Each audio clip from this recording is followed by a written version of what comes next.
Welcome to this lunchtime broadcast, which highlights the news making headlines in the land of the brave and beyond, ranging from current affairs to community stories, sports and economic news. Here are the news headlines. Deputy Finance Minister of Finance and Public Enterprises Maureen Hinda-Mbuende has approved a dividend payment of 2.5 billion Namibian dollars by Namibia Post and Telecommunications Holdings. And top diplomats from BRICS countries called for a rebalancing of the global order during talks in South Africa on Thursday. Follow all of our programs on oneup2.com, DSTV 285 and GOtv 25 in Namibia. I am Ashwin Berry and this is NMH at 1.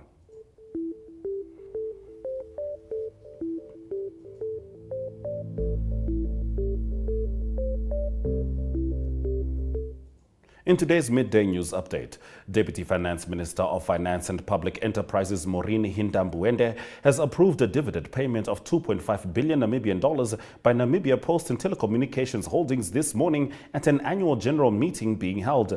The NPTH board also declared a special dividend of 600 million Namibian dollars to government. Visual News brings you local stories from across Namibia right after the break. Stay with NMH at 1.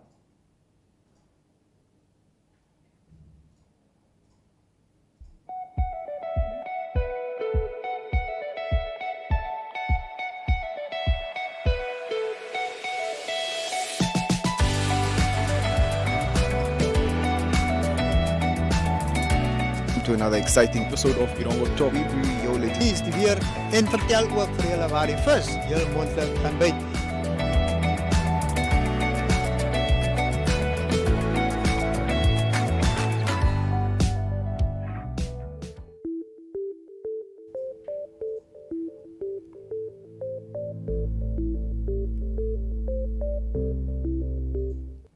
Yolanda now talks to Nicoline Swart, marketing manager of NAMMED. They were part of the 2023 Winter Night campaign. This campaign saw 41 corporate volunteers in Windhoek, Swakopmund and Walvis Bay from 6 a.m. to 8 a.m. collecting food, toys, blankets and cash. It is the 2023 Winter Nights campaign. I am standing here with Nicoline from NAMMED. Quickly tell us, why did you decide to join this pledge this morning? Every year NAMMED joins the Winter Nights. It's a project we join as a group for team building, as well as it's a good deed we do every year, and it helps us realize that it's cold in the morning and there are people out there who have to deal with this every winter. That's why we do it. Why is it important for other corporates to also get involved?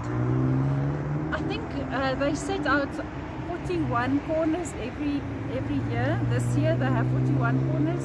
If we can collect money at 41 corners, it's a good deed that we can, as a corporate, give to all the other people. And I've been listening to Radio Wave just now. Future Media just pledged $5,000, and it's amazing to see all the people calling in to say, you know what, I'm doubling that money or I'm tripling that money. It's amazing to see Namibians coming together. It is. I mean, in the morning it's quiet, but it picks up as soon as the people. It's amazing, and we really appreciate every dollar, every cent, every blanket, and every tin of food. It's amazing. Thank you very much. Thank you. Now, Namibian Sun leads with SWAPO wanting to discuss its gay stance next week. More on this after the break in the newspaper review segment. We are so excited to be kickstarting your morning with the entertainment. Everything was happening during this past weekend. Yes. Exciting news. Wow, no, she was killing it already. In my opinion, I don't see anything wrong with him serving the full term. As well as keeping you informed on the issues that you need to know happening in and around our country.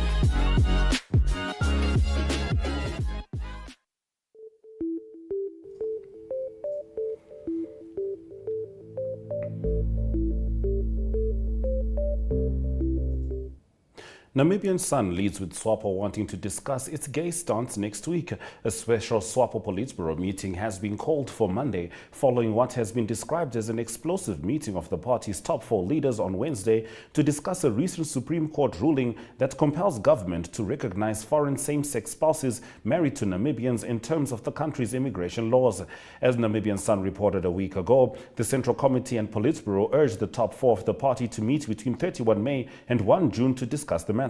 The meeting took place on Wednesday, 31 May, with Iron Ladies Secretary General Sophia Shaningwa and Vice President Netumbo Nandi-Ndaitwah allegedly demanding a clear position from the party. The top 4 comprises the 2, as well as Party President Hage Geingob and Deputy Secretary General Uahekua Herunga. The Supreme Court judgment, largely misconstrued to mean same-sex marriages are now recognized in Namibia, has caused consternation with the ruling party ahead of the 2024 election. A nationwide demonstration against the judgment is planned for today by a coalition of churches.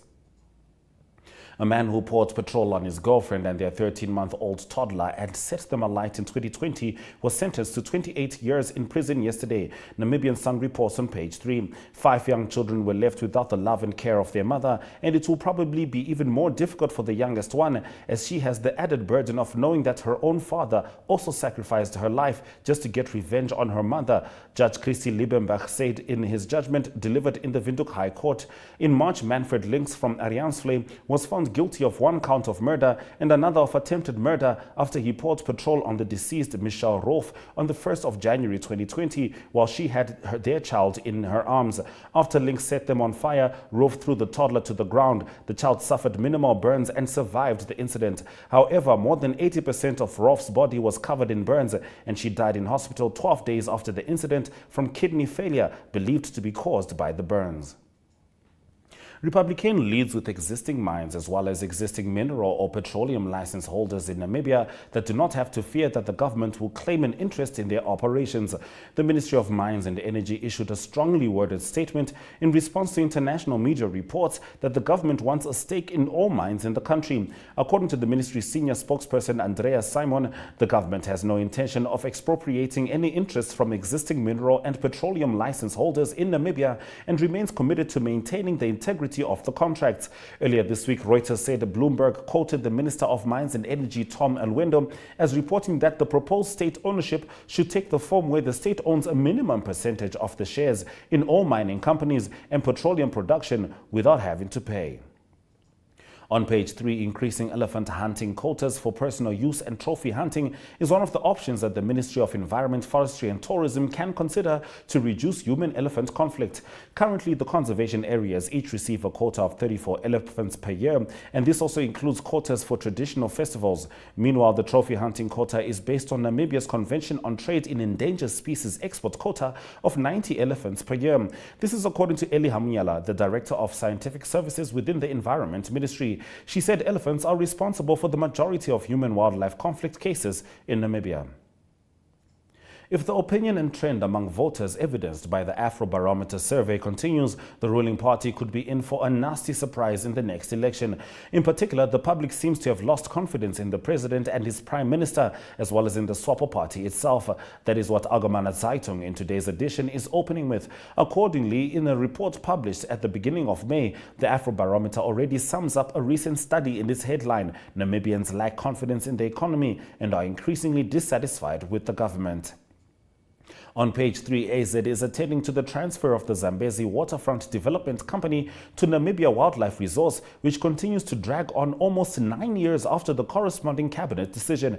In addition, the company's board consists solely of Director Regina Ndopu Lubinda. In addition, the ministry said it was aware that Ndopu Lubinda was acting as the sole director of the company, and there was no reason to believe that there could be corporate misconduct. The Namibian reports on the front page of a company with 1 employee who won a $222 million Namibian fuel tender. We'll be looking at that after the break. Good evening and welcome to Sunset News. Attachment stays in list A in incident speech, rate and taxes, and how much.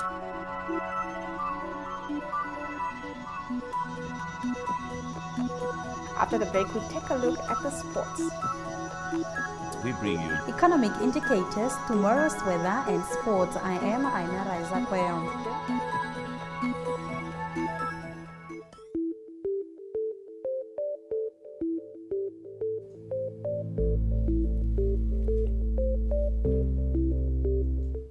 On its front page, the Namibian reports on a company with one employee who won a 222 million Namibian dollar airport fuel tender, and the Namibia Airports Company facing a lawsuit because of it. The NAC selected Central Oil Namibia in 2021 to supply fuel at Eros and Andimba Toivo airports for the next 15 years in a deal valued at 14.8 million Namibian dollars a year. Social Security Commission records show Central Oil Namibia permanently employs one person and was founded in 1989 by George Ita, a former counterintelligence director of the NCIS. Central Oil Namibia won the tender ahead of Puma Energy Namibia, which employs more than 91 people in the country. The successful bidder will provide aircraft fueling services at two of the biggest airports in the country. Puma Energy has taken legal action against the NAC for awarding the oil supply contract, allegedly without following correct procedures. On page 3, the Namibian reports on the new Windhoek CEO who wants compulsory debit orders for government workers' rate and taxes.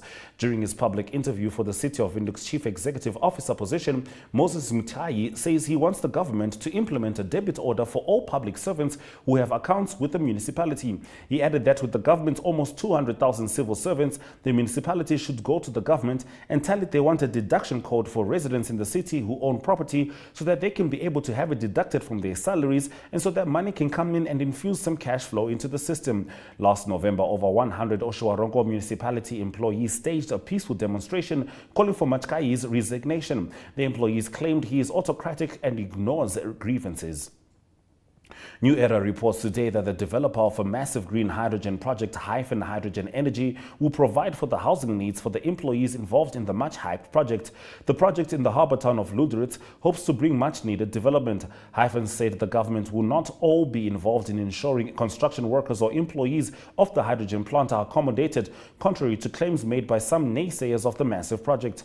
Hyphen's head of Environment, Social and Governance, Tony Beckers, explained that any project of this scale would need to provide housing for contractors and all employees for the construction and operational phase.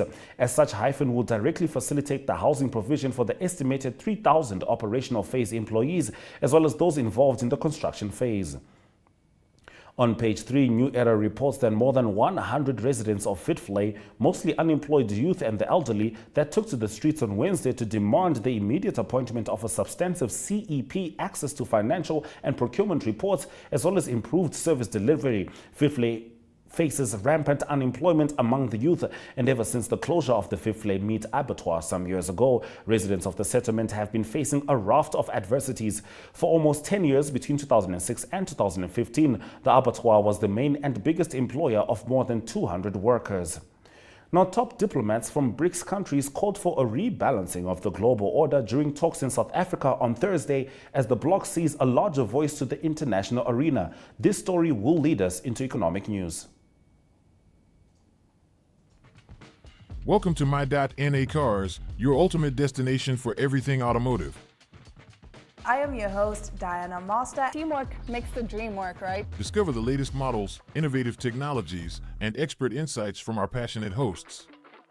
Learn essential maintenance tips and get exclusive behind-the-scenes access to the automotive industry. Don't miss My.NA Cars on NTV every Thursday at 2100 hours. Tune in and ignite your passion for automobiles.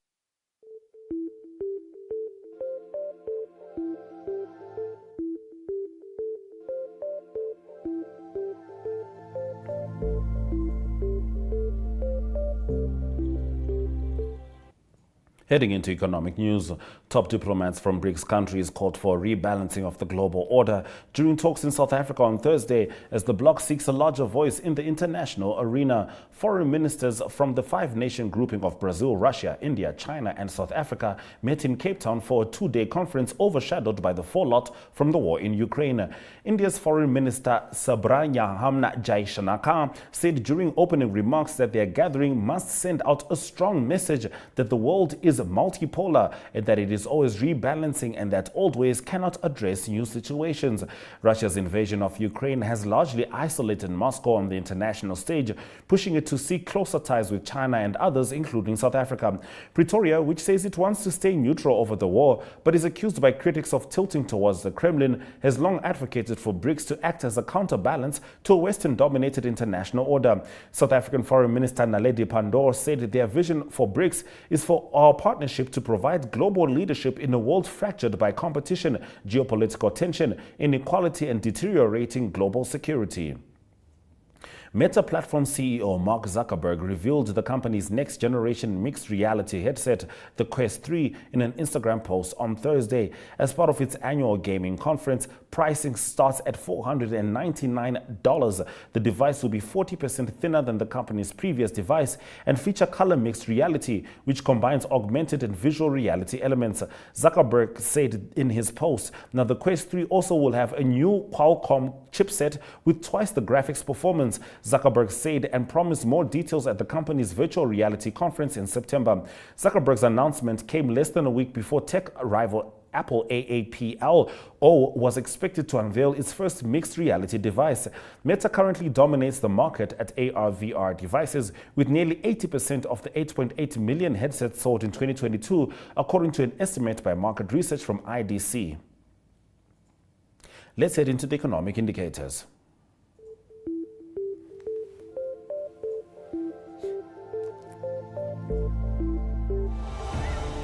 The Namibian dollar trades at 19.72 next to the US dollar, whilst a 1 British pound gets you 24.73 Namibian dollars.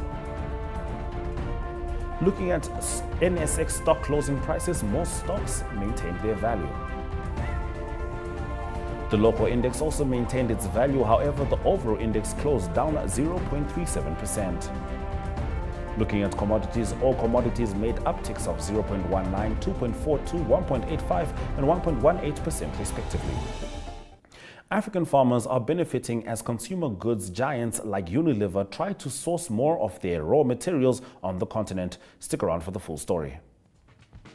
Welcome to My.NA Cars, your ultimate destination for everything automotive. I am your host, Diana Master. Teamwork makes the dream work, right? Discover the latest models, innovative technologies, and expert insights from our passionate hosts. Learn essential maintenance tips and get exclusive behind-the-scenes access to the automotive industry. Don't miss My.NA Cars on NTV every Thursday at 2100 hours. Tune in and ignite your passion for automobiles.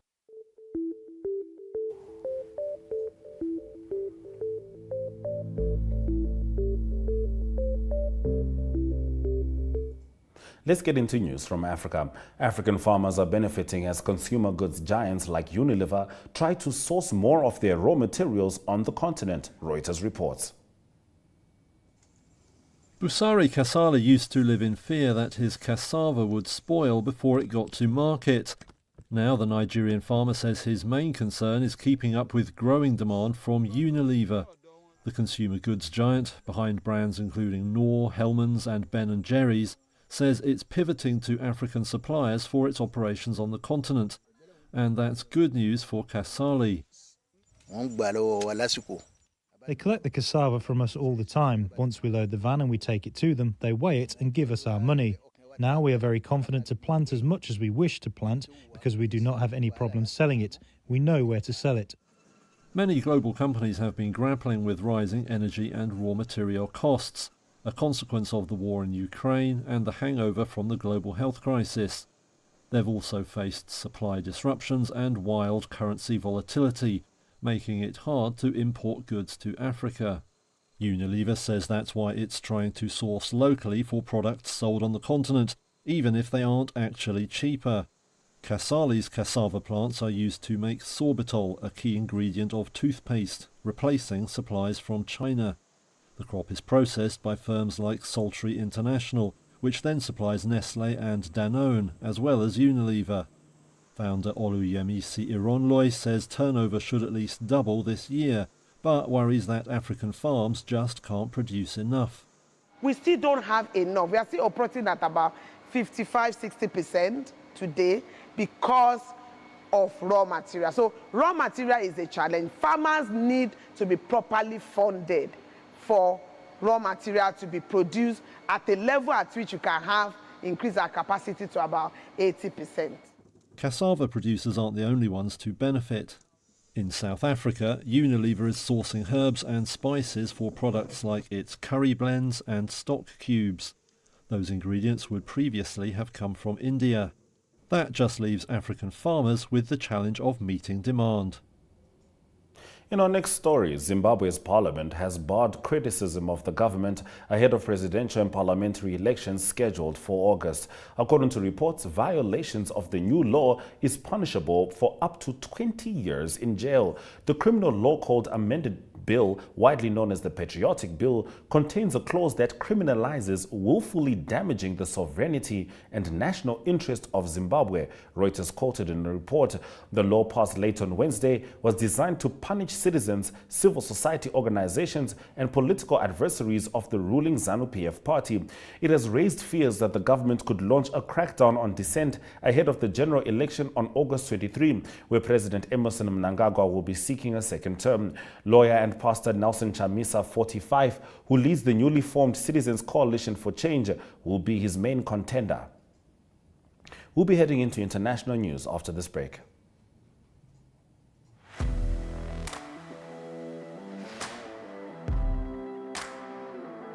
Hello and welcome to today's Sports Rep Show. I am your host, Jesse Jackson Kauraifa.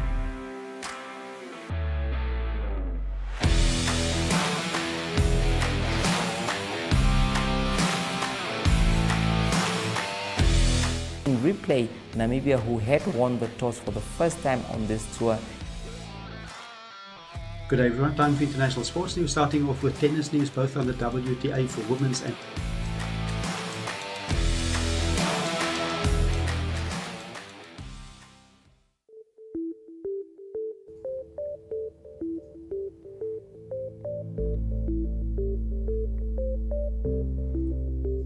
Let's get into international news. Disaster relief operations are underway after a tornado struck some areas in northeast China's Liaoning province on Thursday afternoon. Tornadoes spawned by strong connective weather swept across part of Kaiyuan City on the province on Thursday afternoon, injuring a dozen people and damaging crop plants, residential buildings and agricultural facilities.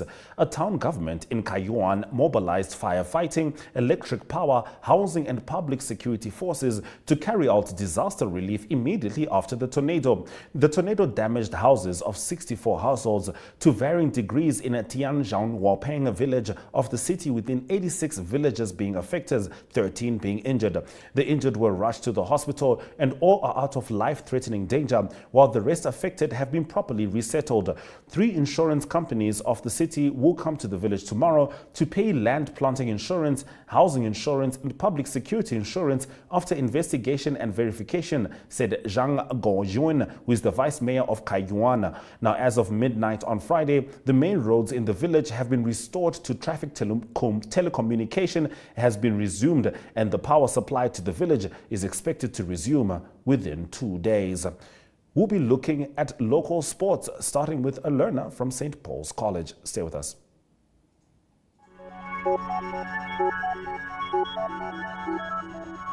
Good evening and welcome to Sunset News. Attachment states in list A in incident speech, rate and taxes, and how much.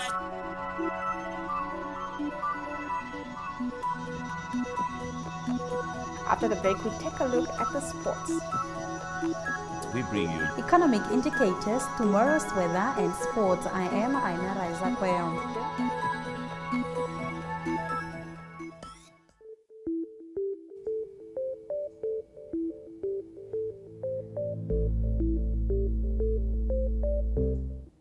Tapio Kachara, a learner from St. Paul's College, won his first international tournament, the Under-11, Under-12 Sisheni SA Kids Junior Golf Tournament, Open Tournament. The tournament was hosted by SA Kids Golf Organization in Katu, Northern Cape Province, South Africa over the weekend and ended on the 28th of May.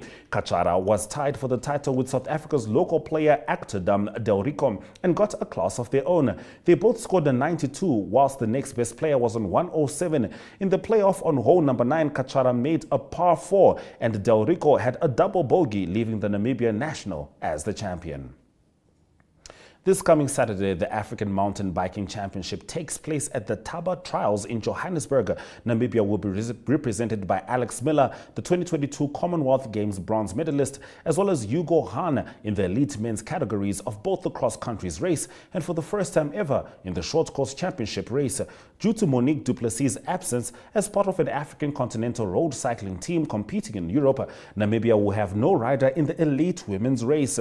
5 riders will wear the Namibian colors in the UCI junior men's class. The highly ranked Kevin Lowe will join up with his compatriots over competing in Switzerland last weekend, while Daniel Hahn, Tunes and Van der Westhuizen, Justus Bilka and Adrian Kiel will also take on the best under-18 men on the continent. We'll be looking at United versus City as we get into international sports after this short break.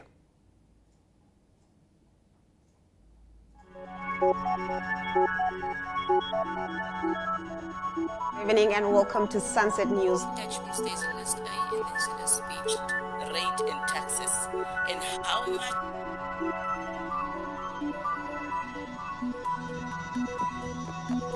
After the break, we take a look at the sports.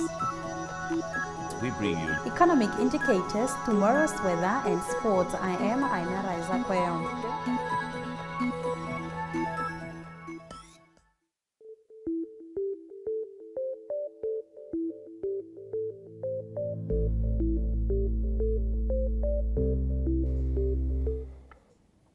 Manchester United aims to rewrite history with FA Cup glory at Manchester City's expense. 12 years ago, Manchester City triggered a seismic shift in the English football by beating treble-chasing Manchester United at Wembley. Now City's own treble bid will come under threat from resurgent United in Saturday's FA Cup final. With the Premier League wrapped up for a 3rd successive season, City are 2 victories away from becoming only the 2nd English club after United in 1999 to win the English title, the Champions League and the FA Cup in the same campaign. City's current success and United's status as hopeful challengers would have been unimaginable when they last met in the FA Cup at Wembley in 2011 at the semi-finals. Just a few weeks after that showdown at the National Stadium, United would clinch the Premier League title for the 4th time in 5 years, while also reaching the Champions League final.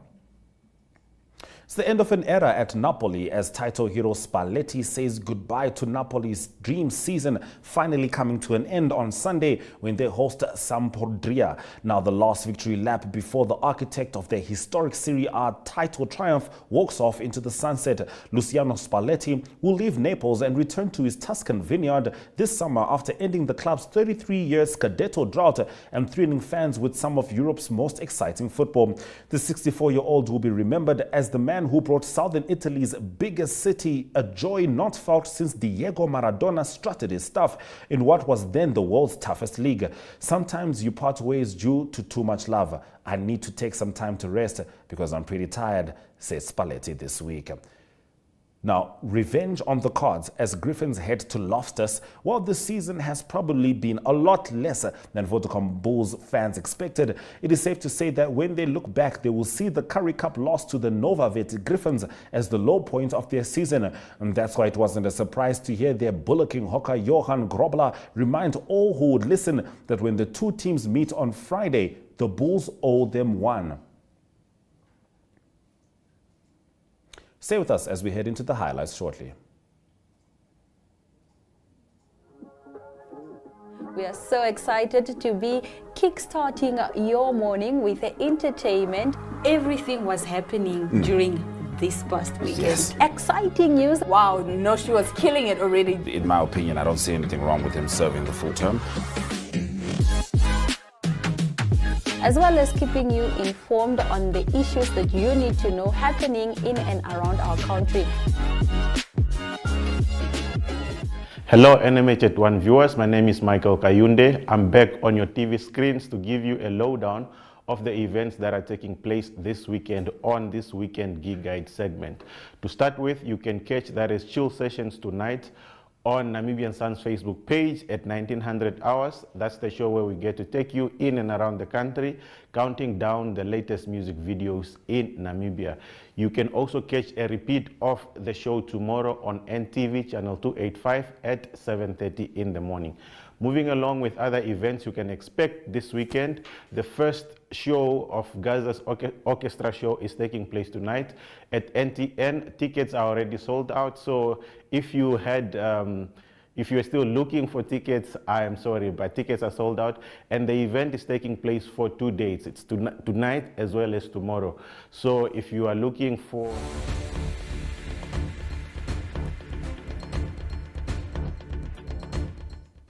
Now, in one of our highlights today, disaster relief operations are underway after tornadoes struck some areas in northeast China's Liaoning province on Thursday afternoon. Remember to tune in every weekday at 1 p.m. to spend your lunch. Remember to tune in every weekday at 1 p.m. to spend your lunch hour with NMH at 1, catching up on the latest news in Namibia, Africa, and the world. From us in studio, have a great weekend.